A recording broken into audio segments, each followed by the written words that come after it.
Last rites हैं उसको लेकर हैंडओवर कर दी जाएंगी। जी ठीक है साक्षी, आप बने रहिए साथ में। इस वक्त एक ब्रेकिंग न्यूज आ रही है और इसी मामले से जुड़ी ये बड़ी खबर यह है कि एक और खुलासा पंचकुला के सुसाइड मामले में हुआ है। पारिवारिक कलह की बात भी अब सामने आ रही है। प्रवीण के ससुर ने बड़ा गंभीर आरोप लगाया है और उन्होंने कहा है कि मेरी बेटी बहुत दबाव में रहती थी। ये स्टेटमेंट प्रवीण के ससुर ने दिया है और वो कह रहे हैं कि परिवार के ऊपर किसी तरह का कोई दबाव था, मेरी बेटी काफी दबाव में रहती थी। इस परिवार के सभी 7 लोगों ने एक साथ खुदकुशी कर ली है। सास ससुर क्या कह रहे हैं प्रवीण के, वो देखिए आप जरा।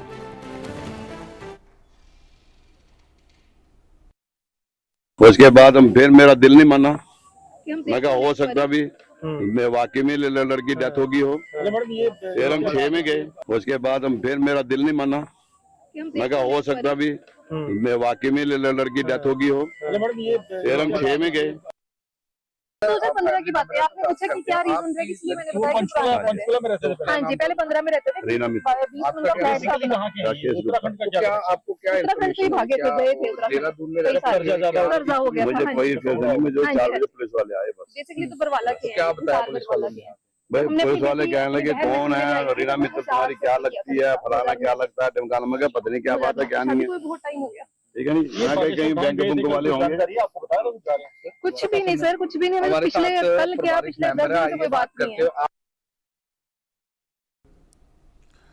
तो पंचकुला सुसाइड मामले में एक बड़ा खुलासा हुआ है। पारिवारिक कलह की बात सामने आ रही है और इस पारिवारिक कलह को प्रवीण के ससुर का जो स्टेटमेंट है उससे जोड़कर देखा जा रहा है। उन्होंने कहा कि बेटी मेरी बहुत दबाव में रहती थी।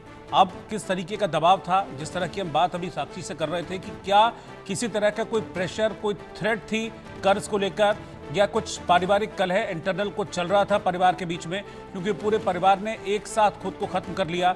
अब जैसे आस पड़ोस के लोग ये बता रहे हैं कि पहले पूरे परिवार को जहर दिया, उसके बाद प्रवीण ने जहर खा लिया।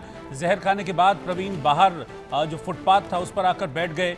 जब लोग उनके पास पहुंचे तब उन्होंने बताया कि मैंने जहर खा लिया है, पूरे परिवार को जहर दे दिया है। उसके बाद अस्पताल ले जाया गया, लेकिन कुछ ही देर बाद प्रवीण मित्तल की भी मौत हो गई। तो बहुत सारी चीज़ें हैं इस मामले में जिसका खुलासा होना अभी बाकी है। इस खबर पर लगातार हमारी नज़र बनी हुई है, लेकिन फिलहाल इस वक्त हम आपको